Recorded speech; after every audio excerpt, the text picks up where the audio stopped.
Well, good afternoon and welcome everyone. Thank you for joining us for our virtual open enrollment seminar. At this time, we will go over Lincoln Financial Group Hospital Indemnity and Accident Ancillary Plans for Plan Year 2026. Kindly be informed these plans are not covered with flex credits. Additionally, payroll deductions would be on a post-tax basis, so this would be an out-of-pocket expense to the employee for these two different plans that we're going to review today. During the seminar, all attendees are muted and will remain muted throughout the presentation. Should you have any questions, please type them in the chat box located on the right-hand side of the presentation screen. Your questions along with your name will be visible to all attending. So if you have a question that is sensitive or confidential, we highly recommend that you reach out to the County Benefits Division or your department's benefits ambassador. Lastly, today's seminar is being recorded, and a copy of the recording along with the slide deck will be posted on the Benefits Open Enrollment website. At this time, I will turn it over to our presenter, Marianne Young. Good afternoon. Thank you everyone for joining me today. I am Marianne Young. I am the county's Senior Account Director with Lincoln Financial. For those of you who maybe joined one of my previous presentations, I do have an update to share today on the critical illness benefit that is available to you in 2026. And we are also enhancing the supplemental health benefits overall by also offering the accident coverage as well as the hospital indemnity. And so that's what we're really going to be focusing on today, is to talk about these new benefits as well as the enhancement to critical illness that are all available in 2026. So while I go throughout this presentation, I will be pausing to answer questions and to help make sure that you're understanding these new benefits and able to, so that you're able to make the right choices when it comes to selecting the coverages for both you and your loved ones. So we'll just dive right in. So just so you're aware, Lincoln Financial has been partnering with the county for 5 years now, offering group benefit products to help protect you and your family members. We have been a group benefits provider for over 100 years here at Lincoln Financial. And we are really found our organization is really founded on strength and solidity to make sure that we're here for you when we're most needed. So for supplemental health, the first new benefit that I'm going to be sharing with you today is accident insurance. So accident insurance is a voluntary benefit, meaning that it is one that is paid for by employees through payroll deductions. And it is one that you will be able to elect during your open enrollment in the next couple of weeks for the 2026 plan year. So these benefits will begin on January 1. Accident insurance actually provides a cash benefit or a check for any covered injury that is from an accident and results in and that requires medical treatment. So if it's an injury that is a result of an accident and requires medical treatment, whether that is an ER visit, a hospitalization, a doctor's visit, stitches, an x-ray, anything like that, those are all covered events that we would pay that cash benefit for under the accident insurance plan. So here are some examples of what type of medical services are covered. So again, emergency room visits, ambulance transportation, hospital admissions or hospital confinement. So that would mean like an overnight stay, intensive care, burns, any kind of follow-up care or treatment, surgeries, lacerations, concussions are all, as long as they are a result of an accident, are all covered incidents that would be payable through the accident insurance benefit. So even if you have multiple injuries from the same accident, you may receive a separate cash benefit for each injury and covered treatment. It's important to keep in mind the policy does not cover any type of injury that was not caused by an accident. So if it's something that was intentional or something like that, that would not be covered. And then there's the standard exclusions in the event that it was, an injury caused while committing a felony or an act of war, driving while intoxicated, things like that. So we do have our standard exclusions for these benefits, but I do encourage you to look at the new benefit summaries that will be or that are posted or will be posted to your internet site to get the list of all of the different amounts that are payable from the accident insurance and also what the standard exclusions are. So as you can see, I show here where fractures, for example, they vary, and that would depend on the body part that was actually fractured. So for example, a hip fracture may pay out or will pay out a lot more than, let's say, a toe fracture, for example. So really, you're going to see on the benefit summary itself, it listed out by impacted body part, whether that is for a fracture or for surgery.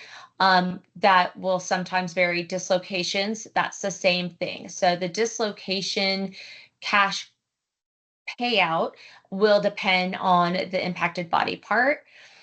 But I would like to show really quickly just kind of how it could look in this example for Bob. So Bob is an accountant who plays softball with friends during the weekend. And during one game, Bob was sliding into third base. He was safe, of course, but unfortunately, he breaks his ankle.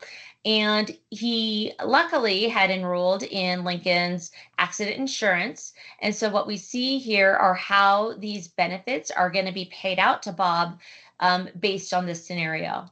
So you can see here where his after his accident, it required an ambulance ride to the emergency room. So he's receiving a cash benefit for the ambulance ride, a cash benefit for the ER visit. It then turns out that he needs surgery on that ankle. So the total that for that particular surgery came out to be $3,000 for Bob. And then because of the severity of the surgery, he had to be admitted to the hospital and was there for 2 days. So then he's also receiving this hospital admission benefit as well as 2 days of the confinement at $400 a day, or I'm sorry, $200 a day. Then he has some follow-up care with physical therapy and also crutches for a total of nearly $6,000 for one broken ankle on a lovely day playing softball with his friends. So regardless of kind of, the number of different things that could be contributing to the total benefits, as long as they're all related to that covered accident, then Bob would receive this cash benefit. And this is available to him. Obviously, he can use it to help pay for some out-of-pocket medical expenses. So if he has co-insurance or a high deductible, he would be able to use this money to supplement that and to cover those out-of-pocket medical expenses. However, he doesn't need to. This is money that is being sent directly to him, and he could use it for whatever expenses he needs those for. So it could be to help pay his mortgage or to pay his car payment or for childcare or groceries, whatever he wants to use that $6,000 for, he would be able to use. And it's up to him how that money is spent. With the accident insurance, similar to critical illness, there's also a health assessment benefit. So the health assessment benefit, very similar to a wellness benefit, is a cash benefit that's available every 12 months or every year, that's paid out for taking some test or screening, preventative tests or screening. For the accident insurance health assessment benefit, it's a $75 cash benefit that's paid out for each covered member in your family, yourself and each covered member in your family, for every screening, or not for every screening, for each year, for one or more screenings. So up at the top here, you see these different types of screenings. So annual physical exam or dental exam, depression screening, eye or hearing screening, substance abuse screening. All of those are available for you and your dependents for a health assessment benefit. For you or your spouse, you would also be able to do any of these screenings in orange to be eligible for the health assessment benefit. And that's accident or fall prevention, osteoporosis screening, tetanus immunizations. But for any children that are enrolled, they have other benefit or other types of screenings um, that they can complete in order to receive that health assessment benefit. So that could be a school or sports physical, concussion screening, or the standard childhood immunizations. So those are all available. Those screenings are all eligible, for that $75 cash benefit that's available each year. A couple things to keep in mind for accident insurance, as well as the health assessment benefit here, is that there is no waiting period. If you enroll in this benefit over the next couple of weeks, and then there is an accident, and you need to submit a claim on January 2nd, we will certainly review that claim and process that claim. We do not require there to be any waiting period in order for you to be able to submit that claim for your accident insurance or accident health assessment benefit. Okay, I'm going to pause here, see if there's any questions yet about the accident insurance before I move on to discuss hospital indemnity. Marianne, a question here. What happens if I go in for a scheduled surgery and due to surgeon error, I have complications from the surgery? Is that considered an accident and would there be a payout? That's a great question. So I believe, and I'm going to jump back really quickly just to see if it's here. Um, it would depend on the situation for sure. So if it is an accident that occurs during the surgery, that would typically be covered unless, depending on the surgery itself. So for example, if it's an elective surgery or a cosmetic surgery, those would actually be excluded under the standard exclusions of the policy. But if it is a surgery that was non-elective, that would certainly be a claim to submit and would be considered. I can't say necessarily, that it would be approved. It would certainly depend on the situation, but it would not be an automatic exclusion necessarily under the contract. Excellent. Another good question here. Is this paid out in addition to critical illness cash benefits if I'm enrolled?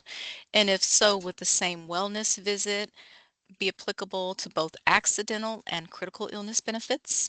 Oh, I love it. Great question. So if someone was to enroll in both accident and critical illness, and they complete a screening or testing that is covered by both of those. So we'll go in just a minute because you will see that some of the screening options are different. between the different benefits. So accident insurance, for example, will cover these dental exams, whereas a critical illness would not. The health assessment benefit for critical illness would not. But let's say, for example, that annual physical exam is completed and you submit a health assessment benefit claim to Lincoln, and you're enrolled in both accident and critical illness. We will process that claim under both health assessment benefits if it is a screening that qualifies or a test that qualifies under both. So that is a great question. And the answer is yes, we will pay out both if you're enrolled in both and if the test or screening is covered by both. So under your critical illness, I think it's blood chemistry profile is one of the tests that is um, it is eligible for the health assessment benefit. And if you're going in for an annual physical exam, Lincoln will assume that physical exam included a blood draw and a blood chemistry profile. So we would pay out under both. You wouldn't have to submit two claims. Another thing really that's nice about the health assessment benefit, using that as an example. So for example, let's say that you have an accident and have to go to the emergency room or the hospital and get stitches. And while you're there, they decide to give you a tetanus shot. So maybe you weren't sure if you were up to date or maybe you were due for a tetanus shot, or they weren't sure if you're up to date. And they wanted to take a tetanus or give you a tetanus shot while you're at the emergency room. When we review your medical documentations, if we see that tetanus shot was included as part of your ER visit, we will automatically go ahead and process that health assessment benefit for you. You would not need to submit one separately.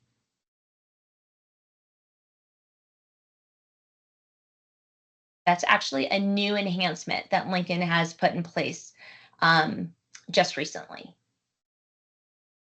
Any other questions before I move on to hospital indemnity? Looks like we're good for now, Marianne. Thank you. Wonderful. So another one of our supplemental health benefits is hospital indemnity. And it's always important to remember that these benefits are intended to supplement your health insurance. They are not intended to replace your health insurance. So they're really, can be used, as I mentioned before, to help you pay for any of those out-of-pocket medical expenses that you might be otherwise responsible for. But these cash benefits are payable to you, and they can be used for whatever expenses you decide to apply them to. So a hospital indemnity is again available to both you and your family. So that could be your spouse or partner and your or your dependent children up to the age of 26. This benefit pays out whenever you are hospitalized or have a hospital-related service, that we would then pay for that cash benefit. This does not need to be accident related. This could be due to illness that's causing the hospitalization. It could be due to an accident, or it could be due to like if you are for a maternity. So if you or your partner are going to be delivering a baby, if you're the birthing parent or your partner is the birthing parent and they're covered, if they are going to a hospital or a birthing center to deliver that baby, that would also count as a hospitalization under hospital indemnity coverage. The cash benefit does pay for the admission as well as confinement to a hospital. It will also pay an additional amount in the event that you require an ICU admission, so intensive care. It would pay out for that. It would also pay out for rehab, if you need to be in a rehab facility or a treatment center for substance abuse or mental disorder, it also covers those types of hospitalizations in those facilities. Um, it's always important to remember, and this goes for all of the supplemental health benefits, not just hospital indemnity, but all these benefits are portable. What that means is that in the event that you leave employment at the County of San Diego, you would be able to work with Lincoln to continue these benefits beyond your time here at the county. So if you decide to leave employment and go on to go on somewhere else, you would be able to take these benefits with you and just pay Lincoln directly for that continuation. Um, and then also another thing to consider for hospital indemnity, there is no waiting period for this. There's no pre-existing condition limits. There's no waiting period. So like similar to that accident insurance, if you're enrolling in hospital indemnity coverages in the next couple of weeks, and then for you and your family, and then in um, on January 2nd, your partner goes into the hospital to deliver a baby. We will cover that hospitalization that occurs on or after the 1st of January. Here we have another example of an employee. This is actually a maternity example. The person going in is Anita. She's going into the hospital for a routine delivery, but she and her baby both have some complications, and they result in a longer than expected stay for both of them at the hospital. Um, for Anita, she's able to just stay in a regular hospital room, but the baby ends up in the neonatal intensive care or NICU. So that does pay out an additional benefit. So here you could see the standard benefits. So this would be listed on your benefit summary of what you would have be eligible for if you enrolled in this plan starting in January. And so for Anita, she has $1,000 hospital admission benefit and a $200 a day hospital confinement benefit. Her plan also covers a $2,000 ICU admission benefit and a $400 ICU confinement benefit, and that's $400 a day. And because it's actually the baby who is going into the ICU or the NICU, there will be an additional 25% paid out for both the NICU admission and the NICU confinement. So here you could see how that breakdown works. So the initial hospital admission for Anita is $1,000, and then her hospital confinement for those 4 days at $200 a day is $800. For the baby is getting admitted into the ICU. So that's a $2,000 for the ICU benefit, a $1,200 for the ICU confinement benefit for 3 days. That's $400 a day for 3 days is $1,200. And because it was a NICU admission, the baby doesn't get, but there's an additional 25% paid out for both the admission and the confinement for a total of $5,800. So Anita's getting 1,800, or Anita, there's 1,800 being paid out, excuse me, for Anita's hospitalization and 4,000 for the child. Another thing to remember about hospital indemnity specifically because of this scenario, I always like to point out that as long as the employee is enrolled in this hospital indemnity coverage, we will automatically assume enrollment for the newborn on day one. So even if you did not enroll or have child coverage for the hospital indemnity, we will automatically assume that that coverage. We would automatically assume that coverage for that newborn the first 31 days, and then after 31 days, if you decide not to sign up or enroll or pay those benefits, then it would just end after those 31 days. But we would still pay out the hospital benefits that were available for the baby in those first early days.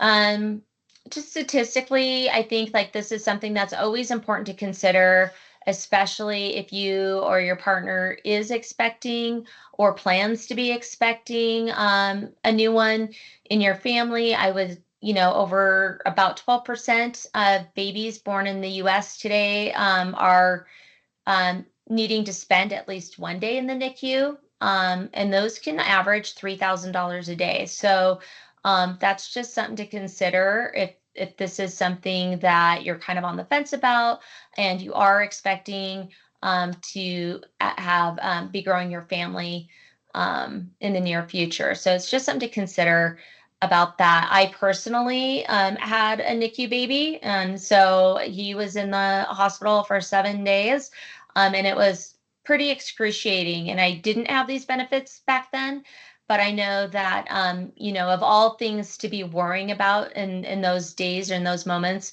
certainly having how to pay extra bills or extra expenses is not something you want to be worrying about.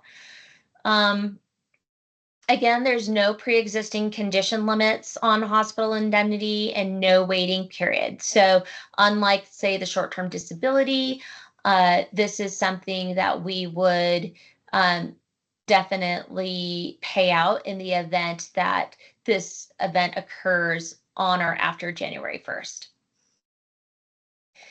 Similar to the other benefits, there's also a health assessment benefit included when you sign up for the hospital indemnity insurance.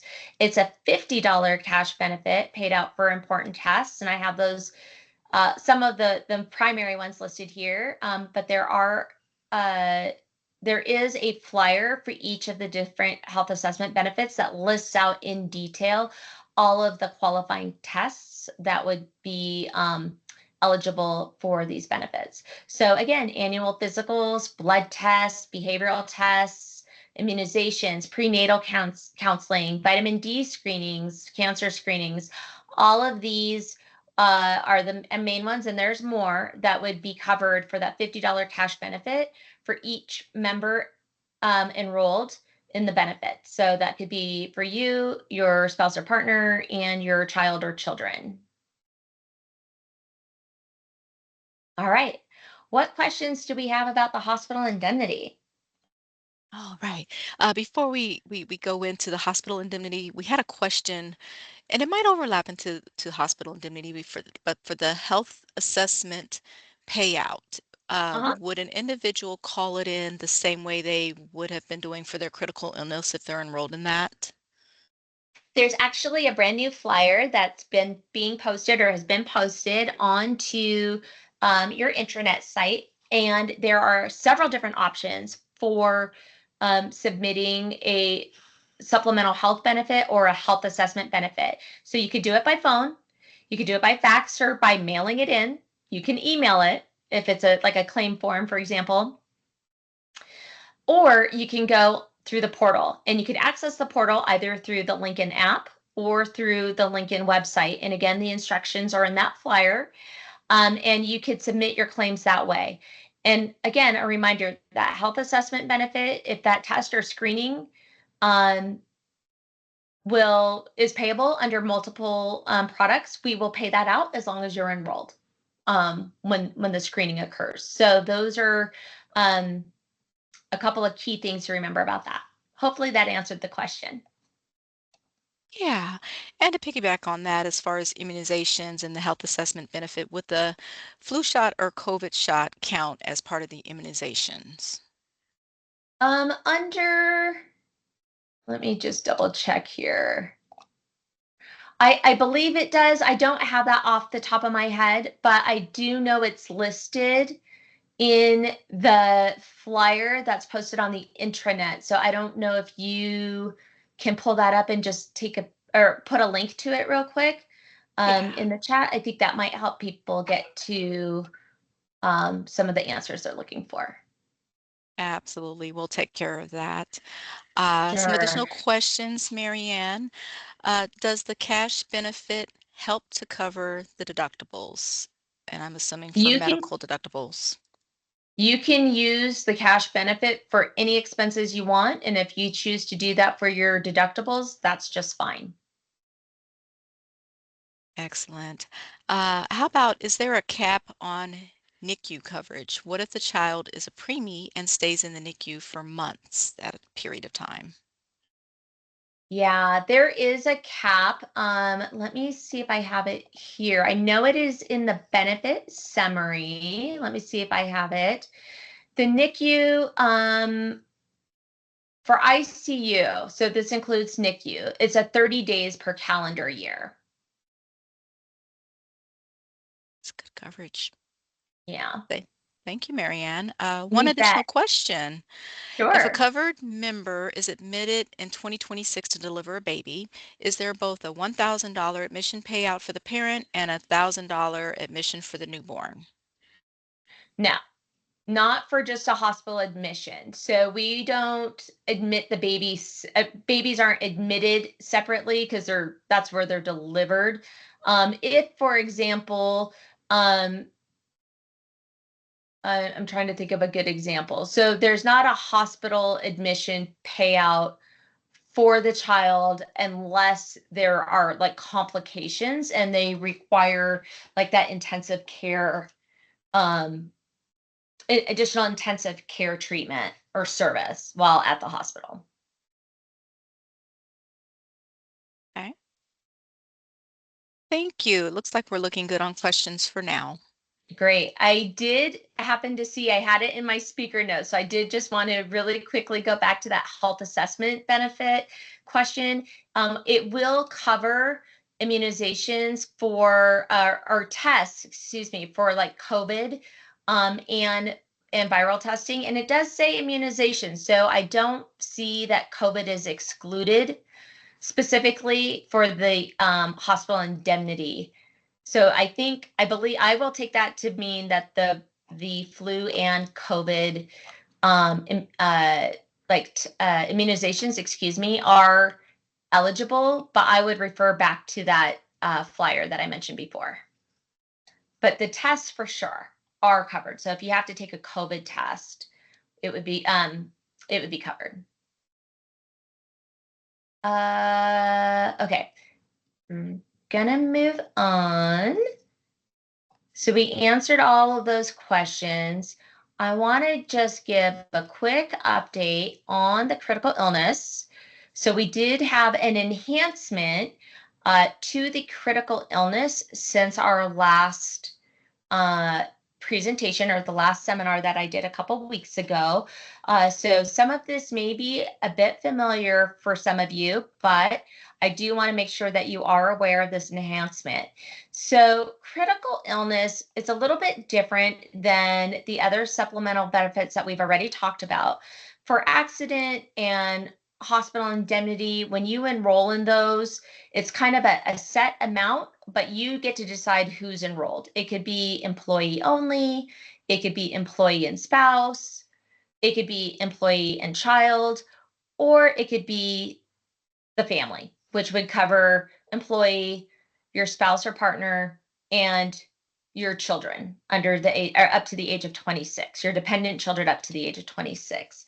Under critical illness, you actually get to elect the level of the plan that you want. So your coverage level, whether it's 10,000, 20,000, 30,000, or 40,000. So you would elect the employee level.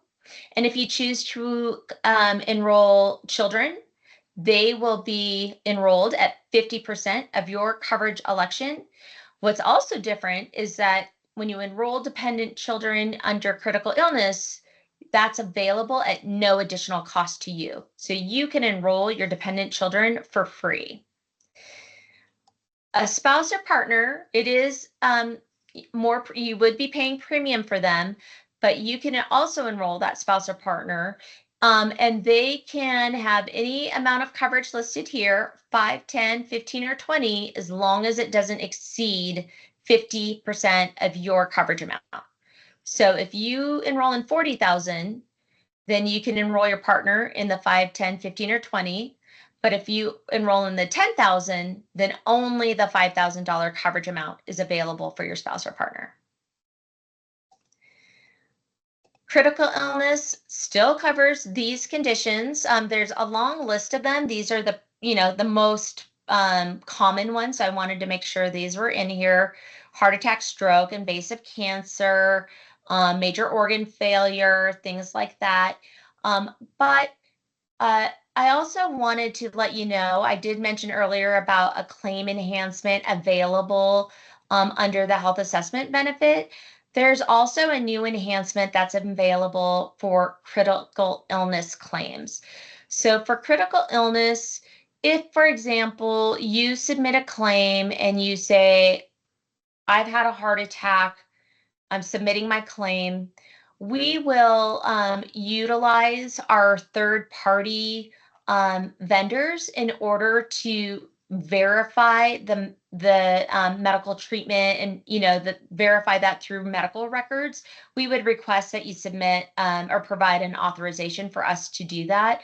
But by doing that, it eliminates the need for you to have to collect and submit any medical documentation to us to support that heart attack claim.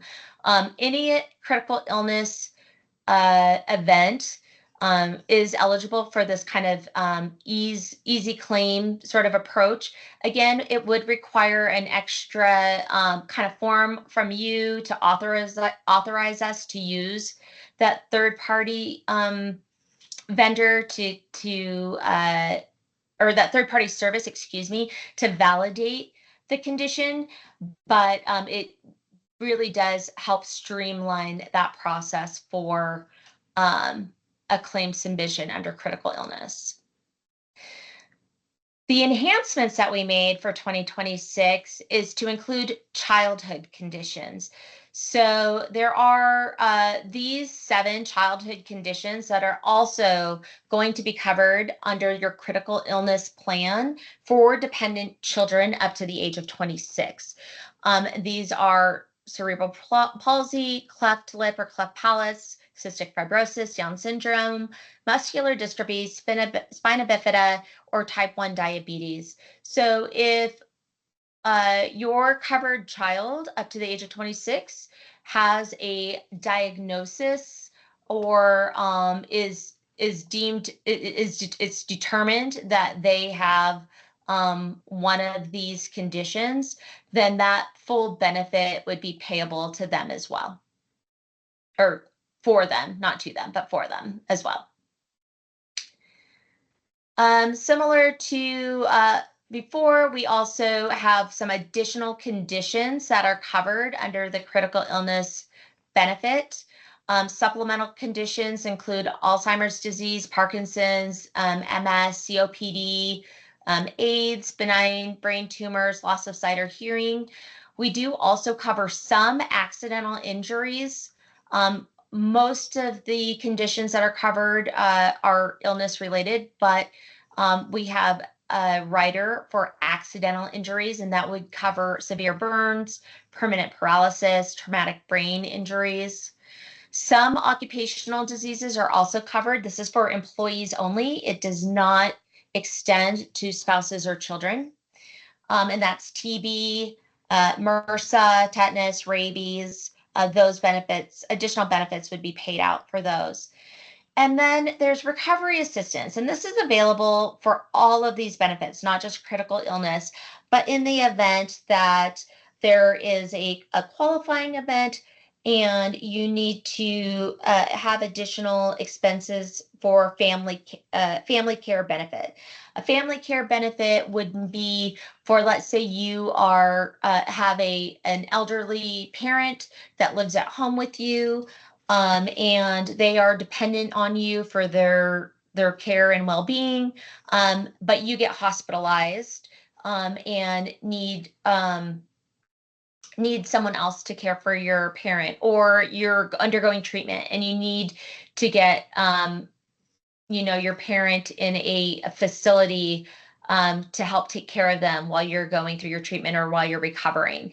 So in the event that that dependent adult is placed into a family care facility, we will pay help with some of those expenses up to 30 days. And similar with lodging. So if there is treatment, or let's say you have a child and they're getting treatment in a hospital that's over 100 miles away from home, we will help to provide some assistance with the cost of that lodging or transportation. So that would be kind of like for a companion. So if you're the one who's getting this treatment, it would cover for like your spouse or a sibling or someone, a companion, a family member to come be with you while you are getting that treatment far from home. And then last but not least, once again, that health assessment benefit that we spoke to before, that's that $100 cash benefit. Similar to what I was saying earlier, in the event, let's say that you have a heart attack and are in the hospital, and we know we can make some educated guesses that there was an EKG done, for example, in that scenario, because it's a standard test that's done when someone is hospitalized because of a heart attack. We would automatically just go ahead and issue payment under your health assessment benefit for under the EKG if it hadn't already been used that year. So we're again trying to be proactive, trying to be smart about some of these claims. We're not trying to put all of the onus on you as the employees to submit all of these. We're trying to make this process as simple as possible during what could be a very difficult time. I'm going to pause again. Perfect timing. We do have a couple more questions that have come through the chat. Uh, does this apply to work-related injuries? I believe I saw occupational accidents, and I believe this is in reference to the hospital indemnity along with the accident plan. Yeah, it is 24-hour coverage. So whether you're at work or you're getting hurt off the clock, or injured or sick off the clock. So even if this is a work-related injury, these coverages would still be in place. Here at Lincoln, the only time um, and the only exclusion for the only exclusion for at work um, incidents is really the voluntary short-term disability. So that's the only exclusion, but any of these supplemental health benefits would be applicable for an on-the-job accident or on-the-job illness that requires hospitalization. We call it 24-hour coverage.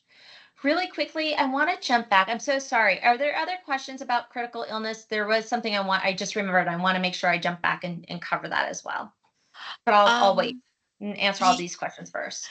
yeah, there is one additional question, and this one pertains to the recovery assistance for family care at $300. Could we revisit that? Let's see. Was it this one? This shows family care. I think this is the only time that was mentioned. Was it mentioned under a different benefit, maybe? We can No, certainly this is discuss it. it. Let's hear the question. Just the individual, Darlene.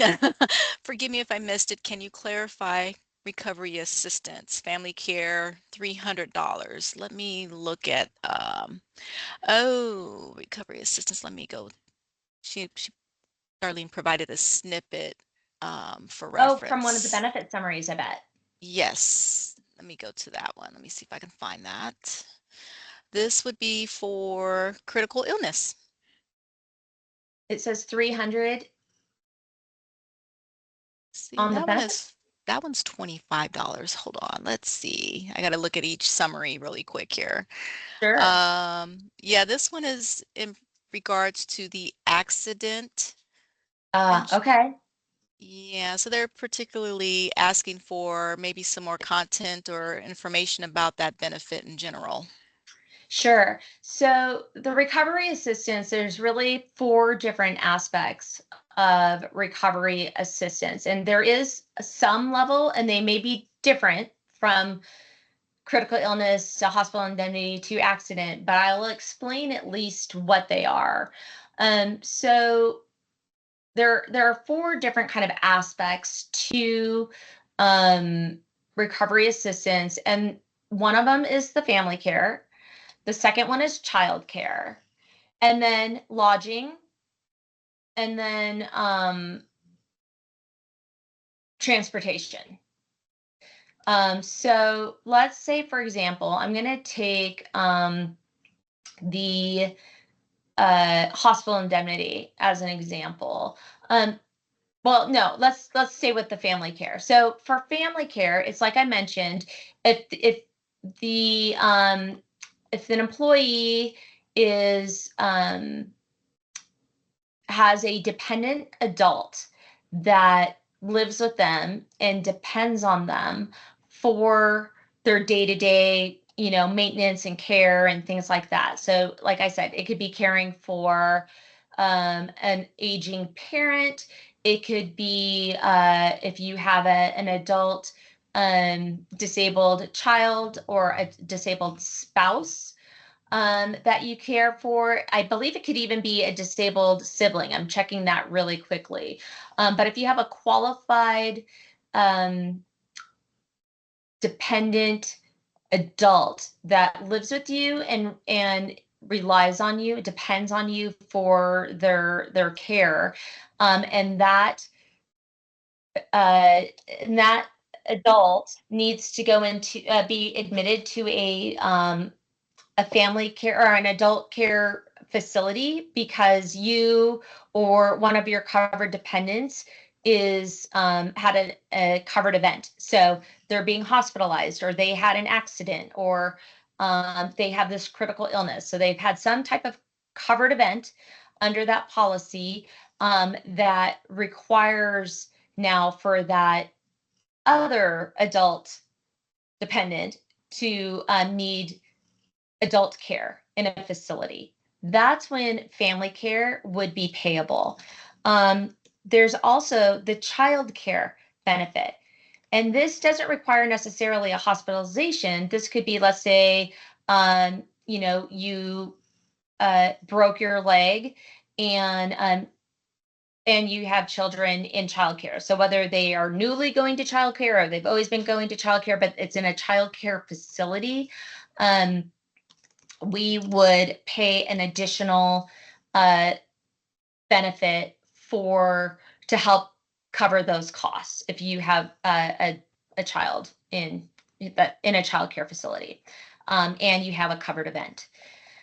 The hospital, or I'm sorry, lodging really comes into play again whenever there is a covered member who requires treatment or is confined for treatment, whether that's hospital or one of those things, that would be in more than 100 miles away, we would help pay for that lodging. So if you had to stay in a hotel, for example, that would be an additional benefit payable for that. And then transportation. So if you have to travel more than 100 miles away, and let's say you're going to fly or you're going to take a plane, and there's some travel expenses incurred in order to be with that covered family member, or for one of your family members to be with you, we would cover an additional benefit or pay an additional benefit for that transportation.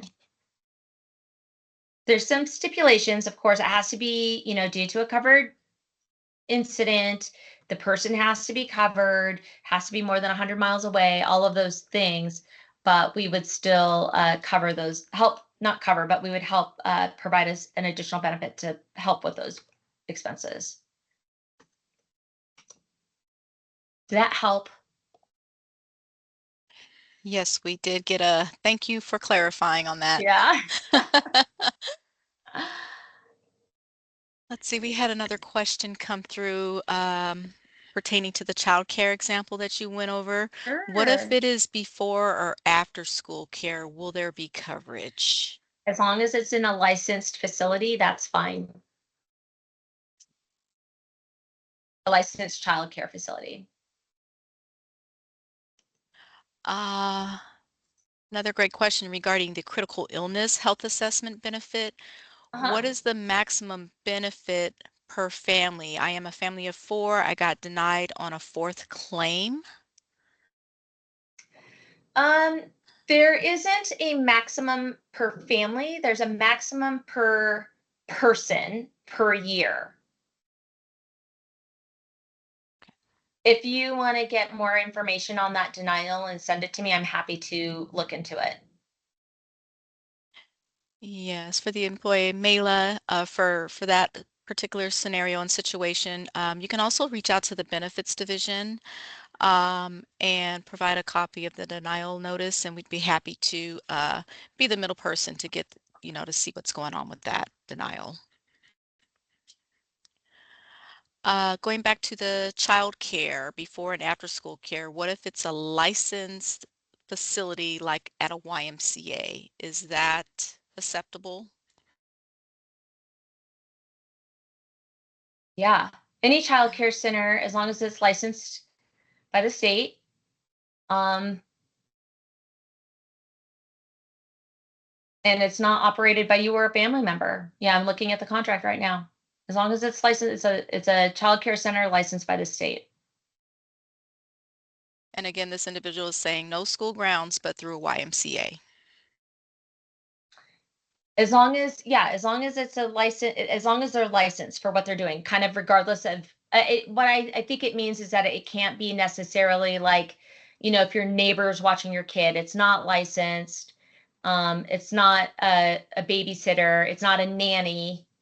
It's it's basically where children are being supervised in a group setting and it's licensed by the state, then it would be a child care center. And I think the key word here is it's a licensed facility, regardless of where it's at. Yep. Perfect.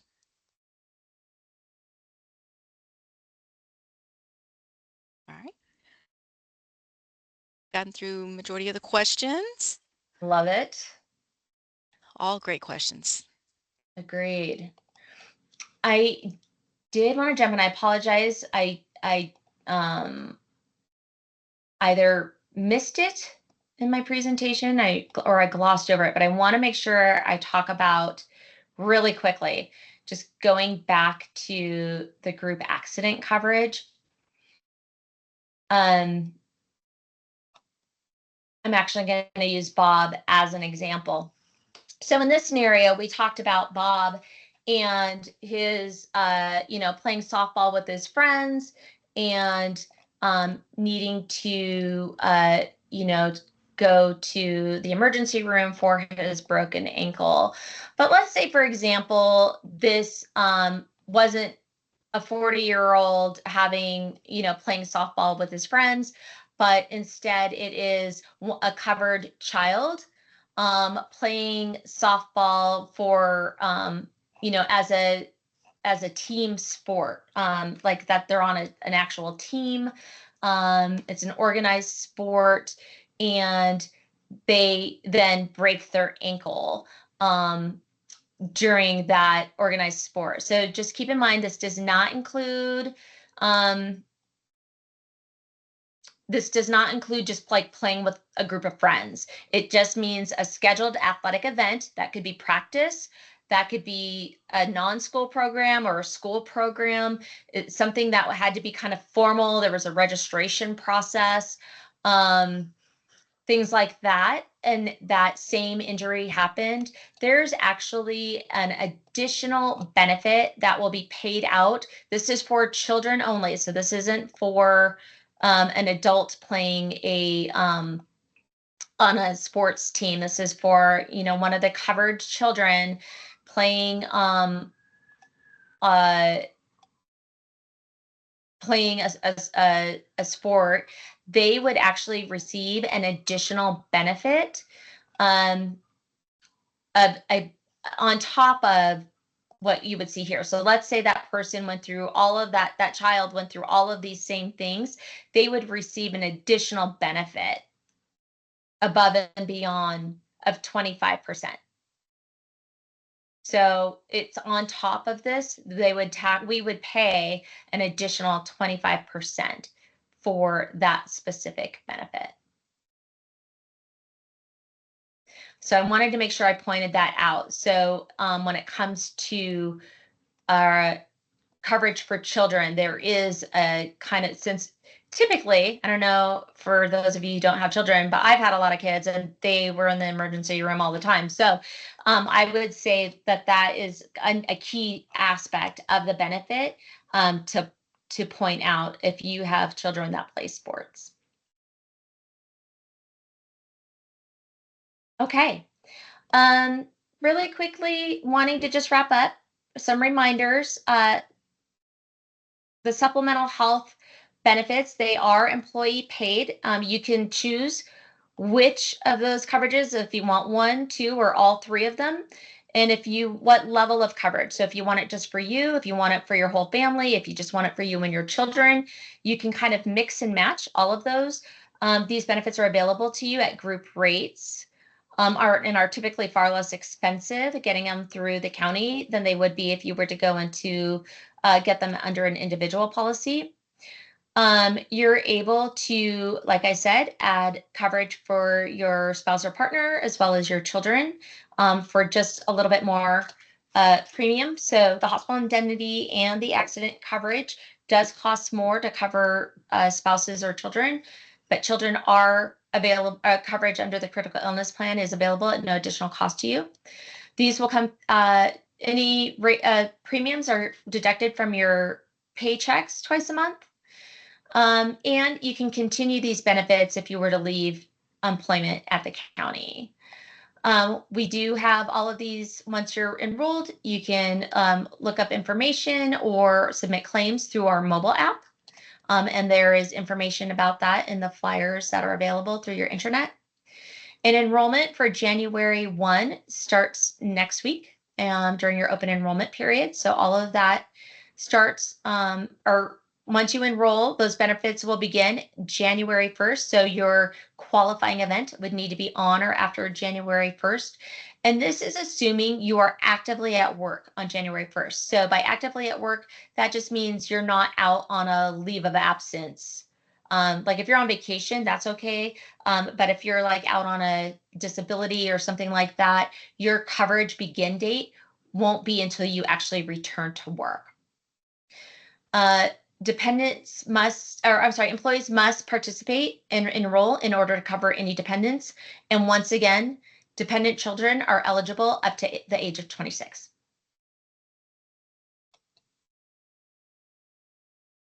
That's all I got. Any more questions? Thank you so much, Marianne. We had a lot of good questions come through the chat, and doesn't appear to be any more, but I just want to reassure all attendees that if you have any questions once this session resumes, definitely reach out to the Benefits Division or your Benefits Ambassador. I am going to put in the chat the PDF where it lists all the benefits ambassadors that you can potentially connect with to answer any questions that you have regarding the plans. And I do want to remind everyone that for these plans that Marianne reviewed with us, they are not covered by flex credits. The only plan that is the critical illness, but for the hospital indemnity and the accident plan, these are not covered by flex credits, and it would be the employee's responsibility to pay on a post-tax basis. With all that being said, I certainly want to thank everyone again for making time to join us. And this concludes our seminar. Have a good day, everyone.